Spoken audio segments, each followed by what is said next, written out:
Hello students, मैं हूं अभिषेक वर्मा और स्वागत है आपका हमारे चैनल स्टडी क्लास पे। स्टूडेंट, जैसा कि आपने थंबनेल में देख लिया होगा कि ये जो वीडियो लेक्चर होने वाला है ये फर्स्ट ईयर के पेडागोजी ऑफ इंग्लिश लैंग्वेज का यूनिट फर्स्ट का यूनिट है। जी हाँ, ये वीडियो लेक्चर जो यूनिट फर्स्ट का है। यूनिट फर्स्ट जो है वो 10 मार्क्स के लिए पूछी जाती है। जी हाँ, आपकी जानकारी के लिए मैं पहले ब्लूप्रिंट के हिसाब से मार्क्स बता दूं तो ये जो यूनिट है ये टोटल 10 नंबर के लिए पूछी जाती है। साथ ही साथ इसमें से एमसीक्यूज यानी कि बहुविकल्पीय प्रश्न जो है 4 आते हैं। एक एक नंबर के 4 प्रश्न और फिर 2 अंकों का एक प्रश्न और दीर्घ उत्तरीय लॉन्ग क्वेश्चन जो आता है 4 मार्क्स का एक प्रश्न। तो इस प्रकार से इस पूरे चैप्टर से 3 तरह के सवाल पूछे जाते हैं, एक 4 नंबर का, एक 2 नंबर का और 4 इसमें से बहुविकल्पीय एमसीक्यू पूछे जाते हैं जिसमें फिल इन द ब्लैंक्स होते हैं, वन वर्ड होता है और चूज द करेक्ट भी होता है। तो ये तो मैंने आपको बता दें कि इस यूनिट को पढ़ के आप पूरे 10 अंक हासिल कर सकते हैं। और आज का हमारा जो सवाल है बहुत ही इंपॉर्टेंट सवाल है, ध्यान से देखिए। जो सवाल है describe the aims of teaching English. जी हाँ, हमारा जो सवाल है इस वीडियो लेक्चर में कि the describe the aims of teaching English. तो आज हम यही सवाल जानेंगे। ये डीएलएड के पिछले पेपर में बहुत बार पूछ चुका है, कई सारे एग्जाम्स में पूछ चुका है और ये बहुत इंपॉर्टेंट है और इस बार भी पूछे जाने की पूरी पूरी संभावना है। तो चलिए इसको शुरू करते हैं, लेकिन शुरू करने से पहले मेरी आपसे एक छोटी सी रिक्वेस्ट की यदि आप मेरे चैनल पर नए हैं तो प्लीज मेरे चैनल को सब्सक्राइब, इस वीडियो को लाइक और ज्यादा से ज्यादा शेयर तो जरूर ही कीजिएगा ताकि मुझे मोटिवेशन मिले और मैं आपके लिए और भी इस तरह के वीडियो लेक्चर्स बनाकर ला पाऊं फ्री ऑफ कॉस्ट। जी हाँ, और साथ ही साथ आप वीडियो इसमें पीडीएफ नोट्स चाहते हैं और भी वीडियो लेक्चर्स चाहते हैं तो आप मुझे मैसेज कर सकते हैं। आपके सामने नंबर है। वीडियो लेक्चर्स और पीडीएफ नोट जो आपको बहुत ही कम दाम में मिल जाएंगे। तो चलिए अब बिना किसी देरी के शुरू करते हैं। The question is describe the aims of teaching English. जी हाँ, इंग्लिश टीचिंग के एम्स क्या होते हैं? तो इंग्लिश टीचिंग के अगर एम्स की बात करें तो वही एम्स मतलब होता है लक्ष्य। पहले सवाल को समझ लीजिए। जब भी मैं अपने कोचिंग क्लास में और इंस्टीट्यूट में पढ़ाता हूं बच्चों को तो मैं उनसे एक ही बात कहता हूं बार बार कि आपको वो सवाल का जवाब वो नहीं लिखना है जो आपको आता है, आपको वो लिखना है जो आपको पूछा गया है। जी हाँ, जो आपको पूछा गया है आप वो जवाब लिखिए। तो आपको यहां पर क्या पूछा गया है? पूछा गया है कि एम्स ऑफ टीचिंग इंग्लिश। जी हाँ, इंग्लिश पढ़ाने के एम्स को समझाइए। The aims of teaching English, है ना, इंग्लिश के एम्स क्या होते हैं? तो चलिए हम बता देते हैं। सबसे पहले आपको कैसे जवाब लिखना मैंने आपके सामने यहाँ पे माइंड मैप बना हुआ है। इसका अगर आप डिटेल्ड नोट्स चाहते हैं तो वो आपको मिल जाएंगे मेरे टेलीग्राम चैनल पर। आपको डिस्क्रिप्शन में वीडियो में लिंक मिलेगी, टेलीग्राम चैनल ज्वाइन कीजिए। साथ ही साथ मुझे व्हाट्सएप पे मैसेज भी कर सकते हैं अगर आपको वीडियो लेक्चर्स और नोट्स चाहिए तो। जी हाँ, पेड वीडियो लेक्चर्स और नोट्स भी पेड है। तो चलिए देखते हैं एम्स ऑफ टीचिंग इंग्लिश की। तो इंग्लिश के जो एम्स होते हैं भाई वो 2 तरह के होते हैं, एक जनरल एम्स और दूसरे होते हैं पर्टिकुलर और स्पेसिफिक एम्स। तो आप लिखेंगे कैसे परीक्षा में? There are 2 types of aims of teaching English. The first one is number 1 general aims, number 2 particular or specific aims. तो ये आपका 2-3 लाइन का थ्योरी हो गया। ठीक, फिर आप क्या करेंगे? लिखेंगे the general aims are also divided into 4 types. जी हाँ, जनरल एम्स भी 4 प्रकार के होते हैं। 4 प्रकार के जनरल एम्स होते हैं। कौन से 4? चलिए देखिए यहां पर। सिमेंटिक एस्पेक्ट, जी हाँ, semantic aspect of teaching English, phonetic aspect of teaching English, graphic aspect of teaching English और phonetic cum graphic aspect of teaching English. रुकिए जरा, सब्र कीजिए, मैं समझाता हूं। आप बोलेंगे सर ये क्या है, समझ नहीं आया। अभी समझाता हूं पूरा डिटेल में।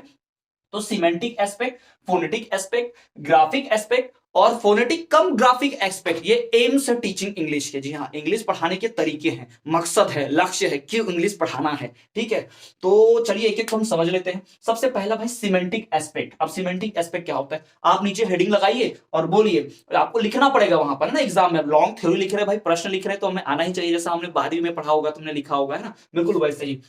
तो सिमेंटिक एस्पेक्ट बताइए, आप इस हेडिंग लगाइए सिमेंटिक एस्पेक्ट। अब इस सिमेंटिक एस्पेक्ट क्या होता है आपको बताना है। तो आप बताएंगे semantic aspect means to understand the meaning of words in order to semantic aspect teaching. अगर आपको अपने स्टूडेंट्स को सिमेंटिक एस्पेक्ट में सिखाना है तो आपको छात्रों को, स्टूडेंट्स को वर्ड का मीनिंग समझाना पड़ेगा। जी हाँ, it is use to understand the meaning of words. आप ये बताएंगे in order to teach English the semantic aspect means understand the meaning of words, ये आप लिख देंगे। फिर आता है फोनेटिक एस्पेक्ट। भाई फोनेटिक एस्पेक्ट क्या है? In phonetic aspects it deals with spelling and pronunciation of the word. जी हाँ, स्पेलिंग और साथ ही साथ प्रोनाउंसिएशन यानी कि उच्चारण उस पर डिपेंड करता है। तो फोनेटिक एस्पेक्ट का मतलब है it deals with spelling and pronunciation of the word और sentence.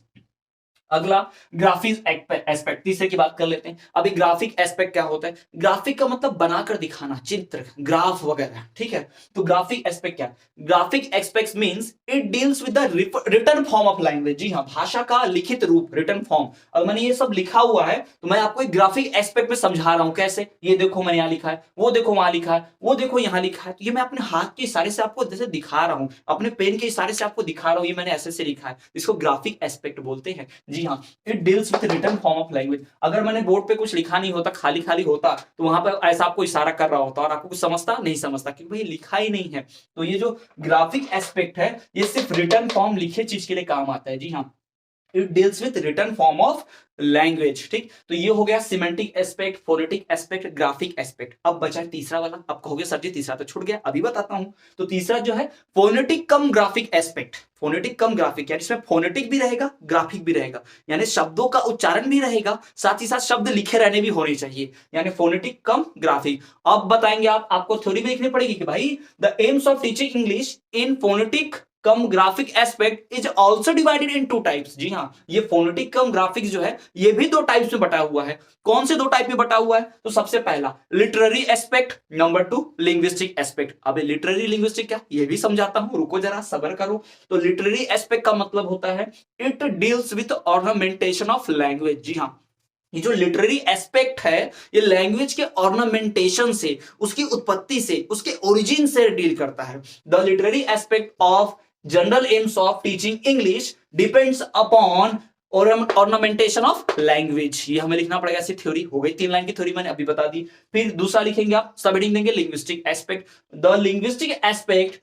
Of teaching general aims of English is deals with working knowledge of language. जी हाँ, नॉलेज जो लैंग्वेज है उसके वर्किंग नॉलेज से डील करता है। तो आपको ये बोलते आना चाहिए, लिखते आना चाहिए, तो इस तरह से आप डेफिनेशन लिख पाएंगे। तो ये हमारा इंग्लिश टीचिंग का एम्स है। This is the aim of English teaching.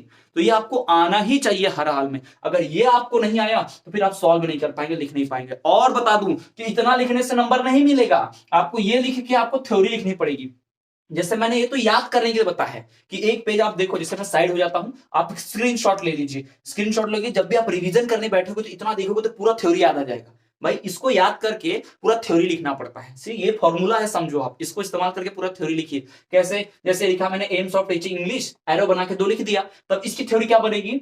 There are 2 types of aims of teaching English, ऐसा लिख दिया सेंटेंस। फिर number 1 general aims, number 2 particular और स्पेसिफिक एम्स। फिर नीचे थ्योरी लिखेंगे the general aims are divided into various types या into 4 types. Number 1 semantic aspect. Semantic aspect का मतलब होता है भाई कि understand the meaning of words. ऐसा कर करके आपको पूरी थ्योरी लिखनी पड़ेगी। जब ये 1-1.5 पेज का थ्योरी आप लिख लेंगे ना तो आपको नंबर मिलेंगे। अगर आपको 4 नंबर के लिए पूछा तो पूरा लिखना पड़ेगा, और अगर आपको 2 नंबर के लिए पूछा तो कोई 1 पूछेगा या 2 पूछेगा या फिर इतने पूछ सकता है, तो आपको डिस्क्राइब करना पड़ेगा। तो जितने अंकों का पूछा गया उस तरह से डिस्क्राइब करना पड़ेगा। तो आई होप आपको ये समझ में आ गया होगा। तो स्टूडेंट्स इसी तरह से हमारे चैनल पे बने रहिए, देखते रहिए स्टडी क्लास। और इस तरह के और भी वीडियो लेक्चर्स, पीडीएफ नोट्स चाहते हैं तो आप हमें फेसबुक, इंस्टाग्राम और टेलीग्राम पे फॉलो करना ना भूलें। हम हर जगह हैं।